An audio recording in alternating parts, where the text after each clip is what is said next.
बेटा दो भेद मैंने आपको करवा दिए हैं। अब हम अपने तीसरे भेद पर चलते हैं, यानी आपका ये है कर्मधारय समास।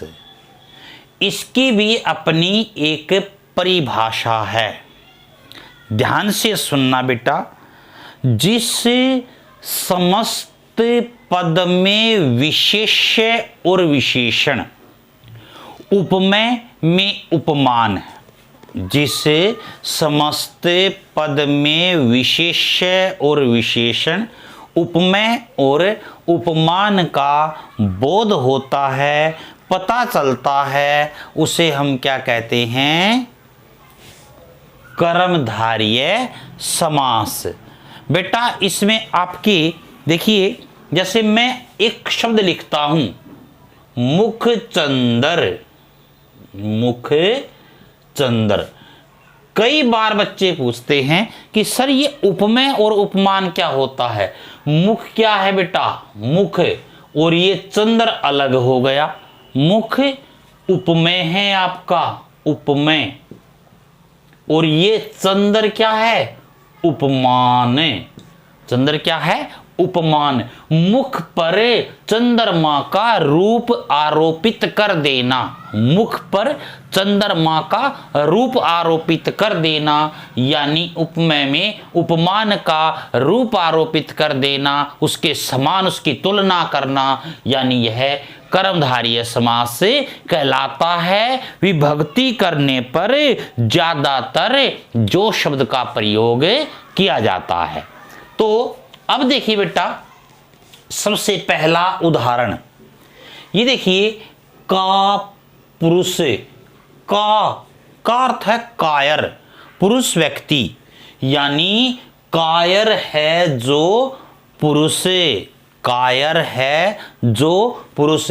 यहां पर जो ये जो शब्द आया, ये किसको दर्शाता है? आपके कर्मधारय समास को दर्शाता है। यानी मैंने जैसे ही पहले कहा ना, विभक्ति करने पर जो शब्द का प्रयोग किया जाता है, तो ये है कायर है जो पुरुष। अब देखिए नील गगन, ये देखिए नील गगन, नीला है जो गगन, यानी गगन क्या है?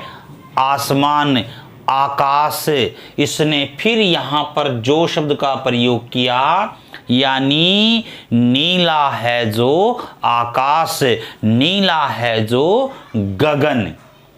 अब देखिए दुश्चरित्र, दुश्चरित्र, बुरा है जो चरित्र, बुरा है जो चरित्र, यानी इस संसार में आपको अच्छे चरित्र वाले व्यक्ति भी मिलेंगे, बुरे चरित्र वाले भी मिलेंगे। इस बुरे चरित्र वाले को क्या कहते हैं? दुश्चरित्र। एक दुशील होता है, एक सुशील होता है। दुशील यानी बुरे व्यवहार रखने वाला व्यक्ति, सुशील अच्छा व्यवहार रखने वाला व्यक्ति। अब है बेटा महाराजा, महान है जो राजा, अर्थात इसमें आपकी विभक्ति प्रकट हो गई, जो महान है जो राजा। अब देखिए बेटा कमल नैन, कमल के समान नैन, कमल के समान, जहां पर उपमेय और उपमान, उपमेय कहा ना, उपमेय और उपमान, यानी समान तुलना करती जाती है। अब ये देखिए कमल के समान नैन, अगर यहां पर ये चला जाएगा ना, कमल के समान नैन है जिसके, विभक्ति अलग अलग हो जाएगी। यहां पर देखना बेटा, ध्यान से समझ लेना।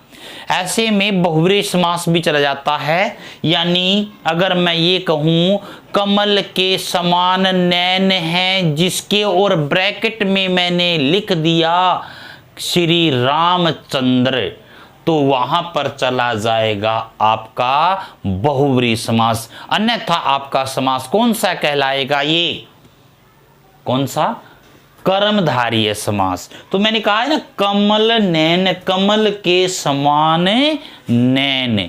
अब देखो बेटा, विद्याधन, विद्या रूपी धन, जो मैं आपको अलंकार करवाऊंगा आगे, तो उसमें पता लग जाएगा आपको बेटा कि रूपक कौन सा है, उपमा कौन सा है, वो विस्तार से बता दिए जाएंगे आपको। विद्या रूपी धन, तो यहां पर विद्या रूपी धन, तो यहां पर भी कौन सा होगा आपका, कर्मधारय समास होगा। जैसे मैं बोल दूं बेटा, क्रोधाग्नि, क्रोध रूपी अग्नि, मैं बोल दूं जठराग्नि, जठराग्नि बोलते बेटा पेट की आग को, यानी ये जठराग्नि ना बहुत जल्दी से शांत नहीं होती, अर्थात हमने सवेरे भोजन किया शाम को फिर यानी जठराग्नि उभर जाती है, अर्थात भूख, हमें भूख लगने लग जाती है। तो यहाँ पर मैं कहूँ प्रधानाचार्य, प्रधान है जो आचार्य, मैं कहूं महात्मा, महान है जो आत्मा। तो बच्चों मैंने विस्तार रूप से आपको क्या करवा दिया है, कर्मधारय समास। इसकी परिभाषा एक बार फिर सुन लें। जिससे समस्त पद में विशेष्य और विशेषण, उपमेय और उपमान का बोध होता है, विभक्ति करने पर जो शब्द का प्रयोग किया जाता है उसे हम क्या कहते हैं, कर्मधारय समास कहते हैं बेटा।